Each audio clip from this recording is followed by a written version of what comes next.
your time this afternoon. We'll start with the big news that's come out today about Franklin Pele leaving the club. Why has the club decided to come to that decision to release him from his contract?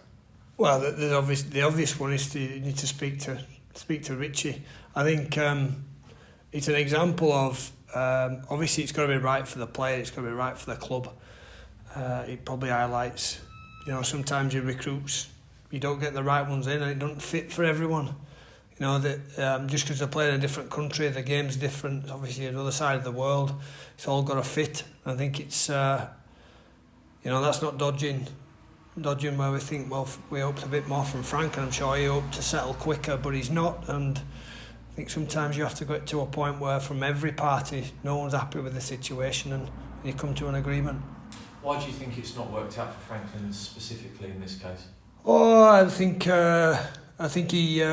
he needs to show a little bit more in certain areas. I think we all could see his carries, and we would have liked to speed him along a little bit more. I think the way the team was set up, we couldn't carry someone like Frank. We needed a little bit more overall, around the park and maybe some more minutes. And it wasn't stacking up. And obviously the way the team's been going, sometimes it gets harder to put them in, and with him missing games or then even having to go on loan, it soon become apparent that it won't work in for both parties.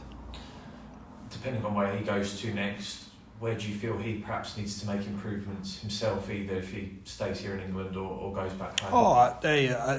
He's not our player anymore, so I totally advise him when he was here. But I hope wherever he goes, he enjoys himself and he gets a run. He gets a run of games and gets some form, because I think, although it's a long time since I played now, but you don't wish anyone not being in the team or not being in a good place because they've not got some form or not got a run. So I wish him all the best on that.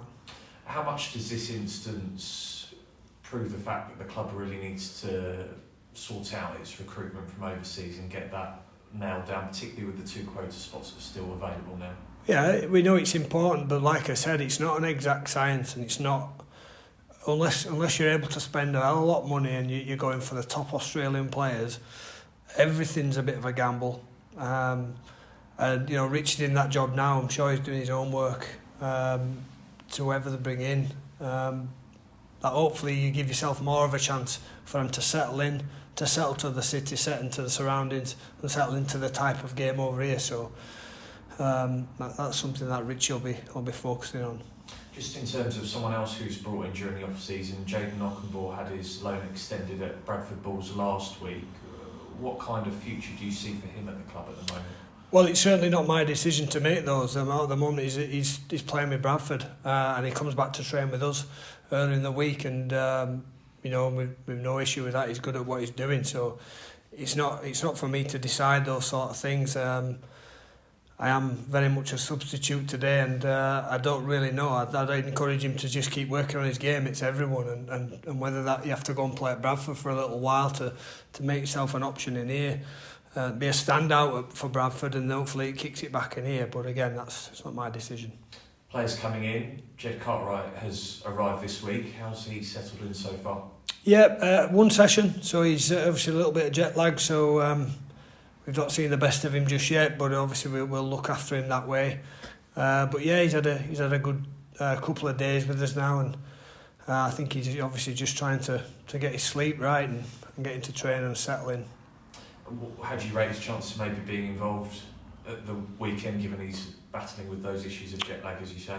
Yeah, well, obviously the conditioning department will look at that and see where he is. I think he's with a contention to come in and feature somewhere on the weekend. So hopefully everything settles down for him. He gets another good training session in there, and he can feature on Saturday. Just looking at the rest of the team using the injury situation, Danny Houghton missed the game against Leeds Rhinos at the weekend. What kept him out? Was it that rib issue that he's dealing with? Well, I think where Danny is, there's all kinds of little issues, isn't there? But someone who's played so many games and the way he plays the game, there's always going to be little issues. There's other little bumps and bruises, and sometimes we need to make sure that Danny's 100% before he goes on, because we want to get the rest of the season in with us. So it'll be a late call to see where he is. So yeah, I think it might be a little early, but we'll see how that goes. And what's the latest on Joe Cater? We spoke to Simon Griggs last week. He said he'd seen a specialist, but didn't have any update on that. So is there any progress on that front? Again, the specialist, obviously he's not in a good way, so we do expect him to be out for a little while. Whether he has to have an operation or not, I'm not totally sure. What's the time frame that you're looking at the moment? I don't know. Okay. And then you've got Harvey Barron back after serving the concussion protocols. Any other potential returnees this week? Well, the good thing is that we've got most people training. Will be selection thing.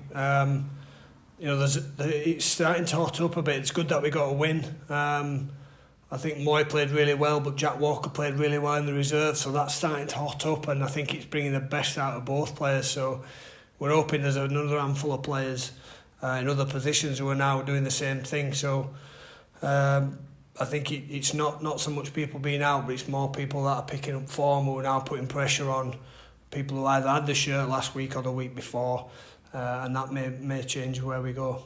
Just finally on the injuries before we focus on individuals, are there any other issues that have cropped up coming out of the Leeds Rhinos game? No. We had a few bumps and bruises, which you normally do, but for the first time in a long while, we've not had anyone who's not going to feature.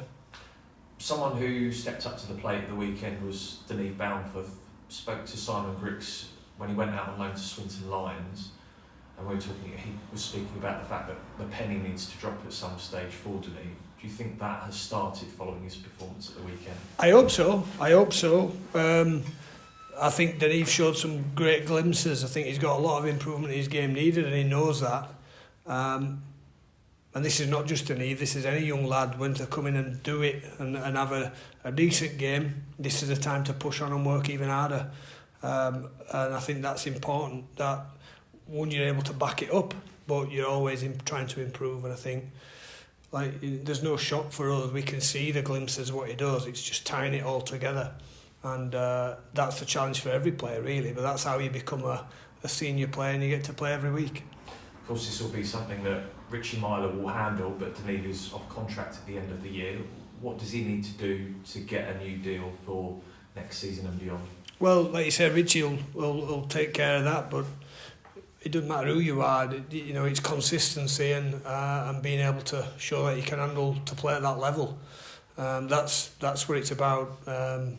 You put yourself in the shop window. Hopefully they'll get a chance again this week, and you can go again. I think we know the top side of Deneve's game, and we enjoy it. But there's other parts he needs to be better at, and he's more consistent in that, and you get more. Your time gets bigger, so you can handle it a little bit longer. So hopefully it's going to be a success story. This one, we get this one where he pushes on, he keeps going, and he really grabs it with both hands. Plenty of success stories in terms of other young players that you will have been delighted about in your role, particularly Jack Charles and Lewis Martin signing new contracts last week. How pleased have you been with the emergence of the young players this season, particularly given they've been shoved in at the deep end? Yeah, I think ideally you'd want them in a little bit more settled environment when they do that, but they've all shown that they can handle it. They're going to make mistakes, as young lads do, but we've had a time where we've not got too many positives going around the club, but the academy and what they've produced over the last little while and what they are producing, there's some cracking players in our academy. Obviously there's Jack and Will Hutchinson who got picked for England Academy, but there's another handful of those players who are going to push the next lot, and I think the conveyor belt is happening. And maybe that was the focus of the club, and it's paying off. There's some really good lads. It's really great to see them come through. We have to be a bit patient with them, because they will make the odd error that any top line player made when they were younger, but you can see that the cogs are turning. It's really pleasing for me that they're getting a taste, and hopefully we can get them to a full career. You spoke at the start of the season about, as part of your role, encouraging good habits with the reserve and academy players, for example, picking up litter around the place. How much do you think those good habits have served the younger players well so far this season in the first team? Generally they're a good group. I think it's anything with young men. They forget a few times, don't they? They do a few silly things, and that's not those individuals. Just it's just creating an environment where they're aware of those things, because it's attention to detail and humility and things like that, because there's a lot of focus on them in this city. We should become well FC and you start knocking around first team, that most people know you are, and that can be it can be a distraction for a young athlete, as well as social media and all that kind of thing. My part of my job is to keep people's feet on the ground, and sometimes that's being a grumpy old fella, but that's the role I have to play, because I know it's going to get them to where they need to go, and if I have to be very grumpy from day to day, I will be. I don't want to be, but I can see that they're improving. I think the next lot seem to be even better as well. I think they're not only good rugby players, they're good young men as well. And with the new club hub set to open up in the next couple of weeks as part of this centre of excellence, how much will that help in continuing to set the standard for the younger players? I think, it just makes the environment a little bit easier. The facilities are really good, what we've got here at the uni. Sometimes we have to, move about. We have to walk across the road and walk 100 metres. It's not the end of the world. Some clubs have to drive all over the place. But, it'll give you a proper focus on a branded Hull FC Oban, and the players they'll have a great facility there to relax in between the training sessions, as well as give them every opportunity to become a great professional. Just on you're a few months now into your role as head of emerging talent. How have you found it? Yeah, I've enjoyed it. Yeah, I've really enjoyed the academy. Reserves is a little bit different, because sometimes it's only one session a week. So, but I've really enjoyed the young lads. I think what's been set up and put in place for Pete Riding and the other staff has been excellent. I think this is why you're getting the number of players through, and they're all within a chance. But the club's invested in it, and it needs to continue doing that and invest in these young lads, and hopefully it'll save them a fortune in the long run, and hopefully our players can earn a fortune as well. On Pete, how was it working with him, and how is the transition at the moment following his departure? Well, it's all really new, isn't it? We're having to get by. It's again, there's people and staff who are doubling up on jobs, and which is fine. We'll get it done, and we'll make sure there's no standards lost. But Pete has done a great job, and it's hard to replace people like that. Hopefully, we'll get things in place soon and recruit some more people. But yeah, like I said, I'd tip my hat off to him. I think he's put the club on the right path. Looking ahead then to your next game at home to Warrington Wolves, how important was the win over Leeds Rhinos, given the next set of fixtures that you've got all against the Super League top six? Yeah, I think a win, especially after a long run like that, is a boost. It's not easy. I've been there, I can remember as a player, not too often, but we had some bad runs and bad years where it just becomes difficult, and I'm glad I don't play in this era as well, where you're getting bombarded with everyone's opinion. But it was good for not only the players, it was good for the staff, but it was great for the fans, and it just gives you a lift. I think Grixie's talked really well earlier in this week about not resting on your laurels now. It's not just going to come easy. We got over a team who were probably struggling a little bit more than us at the moment, but we need to take that into this one and really focus on getting better. And we may have rode our luck. We work really hard for each other, but there's loads of improvements we need to make, and we need to make sure that we're better this week than we were last week. And if we are, then we've got a chance again. Where are those areas of improvement then, do you feel? I think early on, we were a little bit all over in D, but we did settle down into it. I think we, even first set, the rolled us down the field. When we start to put our shapes and invest a little bit more in attack and deliver what we practice, we look really good. We're not quite good enough to play off the cuff too often yet. We need to keep playing with numbers, and I think that's it. I think we play a little bit on emotion, and we just need to settle down a little bit. But that's that losing 11 games in a row. That's what happened. Just you try and invent things, but don't get me wrong, I think the lads pulled out a great effort at the weekend, but we're going to have to play a lot harder and tougher this weekend. One of the quirks of the season is the fact that you're now playing Warrington for the third time this year. Last time that was a 24-6 defeat at their place. what can you take from that performance going into this latest meeting? Oh, I think there might be some individuals that you might know a little bit more about, but I think it'll cast my mind back to that one. I don't think we attacked pretty well over there. We didn't really challenge them too much. You'd like to think that we get our fair share of the ball, which we probably didn't at the start of the year. We were just either gave them it back or heavily penalised. So we need to make sure it's us. I mean, we're playing a different team this week, but we've only focused on us the last little while anyway, and that's not changed this week. We just need to be better. And combinations are there, and we feel a bit more confident in what we're doing and execute the game plan. And that's where we need to go. I know you mentioned there that you're focusing on yourselves, but in terms of Warrington, do you maybe feel that they're suffering a bit of a hangover from their Challenge Cup final defeat? Well, I hope they are this week, but yeah, sometimes that can happen. You can have players missing. I don't think so. I think sometimes it can be hard playing at home as well. Off the back of that, you think that you're going to get a reaction, and it don't quite happen. And if only you could get us another week where they're slightly off and we can play even better, then I'd take that one. But yeah, we've just got to prepare for the best of Warrington, because they won't be happy last week, and obviously Sam and his staff won't be happy how they played, and they'll want a reaction as well. That's all from me. Thanks. Thank you. Frank, mentally, how have you all been this week? Coming back into training off a win, has there been any differences in mood or springs in steps?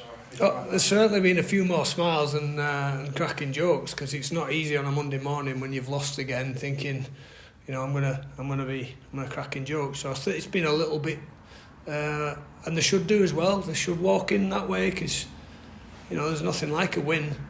They still got to sing the song, and but I don't see that they've gone overboard with it. I think they've come back, knuckled down to training. It's been pointed out a lot of things that we need to do better, and they've had a look at that and they've been putting it into practice. So we'll see what we will see this week, whether they think that's the top of the mountain, that'll do us, or we can go again. I suppose that's the challenge, isn't it, to go again. That's probably been Hull's stumbling block, for want of a better phrase, in previous eras. That's professional sport, isn't it? I think you set your bars where you need them to be. And if we are a team that are happy to jag a win against the Leeds team who aren't playing really well, then maybe we deserve to be where we are now. But if we can keep improving and we want more of that, we'll make sure we do it on Saturday. How important is it to keep improving regardless of result? I'm not saying you're going to say that we're going to get beat or anything like that, but obviously it's a different kettle of fish and it's a tough one, the fixtures coming up. So how important is it to keep that performance level up regardless of what the result is? Oh, hey, and we've not had this year, but sometimes you play really well and don't win the game. You've given as much as you can and you get beaten by a better team. I think the worst feeling is that where we just don't really get going, and we've had that feeling a little bit this year, for whatever reason. But yeah, you've got to keep challenging yourself. You've got to make sure that as a professional you want to get better, or at least you're delivering that, you're 8 and 9 out of 10 every week. If you can do, then that is being professional. It's the up and down bit, and that can be a team, it can be an individual, but we've got to make sure we're ready to go again. And the challenge is it's a weekly competition. You've got to be as good as you can every week. It sounds in training so far that it's going to be another climb for Hull this week. Obviously, we've seen a good response based on obviously the win and the emotions that came with that last week. Yeah, a little bit. I don't think we've particularly trained bad at times. There's other times we lose our focus a little bit, but this week's been good, and I've not seen them think that it's just going to happen. But they've got to think that, they've got to believe it. We can see it, and we've been here today. Looking at things and talking about what we're going to do. Well, the challenge is you've got to deliver it. That's your job. Spoke previously then about competition for places. It looks like it's really heating up now. One player that came back into the side last week, Lewis Martin, he had 2 games out. I think it was after London. So how did you rate him? Obviously scoring a try and some big defensive contributions as well, but obviously to have the attitude to come in and do that as well. Yeah, well, again, Lewis is one of those 19-year-olds. Sometimes you need a few games off. Harvey Barron, very, very similar. Come in, did really well. Unfortunately for Harvey, got injured. But Lewis took his chance, didn't he? I think he took his try really well. We know Lewis is not a finished article, and There will be things he gets a little bit wrong, but as long as he keeps trying to improve those and keeps putting himself in the picture, he's certainly a big old athlete. And I think, once we start getting that ball up in the air, then he can start showing what he can do, because certainly a strength of his. But again, the challenge is for Lewis is, right, you've enjoyed that last week, you scored a try, then be good again this week. Seems to be a real good battle developing there. Obviously, both secured the futures, both have been confirmed in recent weeks, both tall, athletic, as you say. It just seems to be a real good battle between two young players that Hull can hopefully have in their side for a good decade if it all goes well. Well, that's why we do it. It isn't nothing give me more pleasure than seeing lots of Hull lads playing for Hull. Sometimes you have to recruit over and where the club starts to go, but you need the internal competition. It's a really unique thing is team sport, that you work together and help each other to get better, but you've also got a rivalry, a friendly rivalry with people in your team to get your spot. You've got to have that, and we're seeing that pan out every week. And the good thing is now that Griggs he's got options. He's got and sometimes as we all know, when we've been in that, you don't know. You go on something, you get a feeling, and you get into that point now where they're lifting the bar with each other. I mentioned before, Jack Walker and Moyer are going for that shit. That's what you need. And keep challenging, and who knows which way it goes. Do you feel like that's becoming a tradition across the side now in obviously multiple other positions as well? I think it is, because of the games that some of the young lads are getting to play now, and they're getting a run, and look, they've not been perfect, but they'll be better for it. And sometimes Jack Charles is another one. Jack does take it personally that he's not picked in the team, which is really good, but there's times when he needs a rest. He physically needs a rest, and play reserved, and Jack will no doubt, with the way his training ethic, will force him way back in that team. But at the moment, the other two are a little bit in front of him and playing good to well. So he's got to bide his time, and he's got to keep practicing and make sure that when his chance comes, that he grabs it with both hands. Cheers, Frank. All right, Fran, just in terms of your role with the academy players, obviously you could give credit to Pete Riding for what he's put in place. Obviously we've got the hub opening up very shortly. So thinking about your role, and you just said there about the team not resting on its laurels, what are you going to do in terms of taking it to the next level? Well, we've got the numbers. The good thing is we've got some good numbers, and looking at the scholars that have come through as well. We've got another good year, another couple of good years, providing obviously they keep improving. That I can see the conveyor belt. My bit is to start increasing, maybe a little bit of demand of the academy, which obviously gets passed down, and looking at more detail and skill and more where we need to go. I think. And that's creating the right environment. I think it can't be boot camp because we haven't got 50 players, but it can't be the easiest thing ever. We unfortunately, some players don't make it past academy.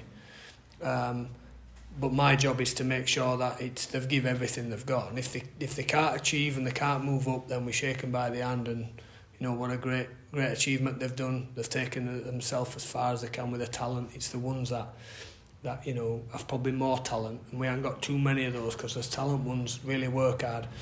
But for my career, there were players much more talented than me, and maybe got places early and just didn't have that bit of work ethic at the end. And that's the bit for me. I focus on getting people careers as opposed to just getting them a bit of a tasting first team. I want them to have a full career, because not only they can earn a good living now, it's a great lifestyle.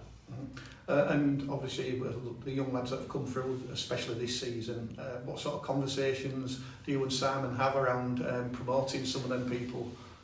Well, some of the young players. Yeah, with the coaching staff, we've always got it. So obviously we're talking, we're watching. It's more, and a few of them have got chances because it's been enforced on us. And you're thinking, I'm not sure it's ready, and you probably know they're not ready, but bigger picture, we know it'll only help them. And because the club's producing them, then it helps us. We don't have to go and get another 3 or 4 people on loan. Our conversation is that it's not only the player, can he do it now? It's more about where is he? Is he looking all right? It's more about bigger picture things as well. So sometimes, you know, we may go, well, it's time for whoever. It's time to have a rest now, because we don't want them burning out. But then we don't want them obviously going the other way where they don't get a chance and feel disheartened. But you've got to earn everything for first team.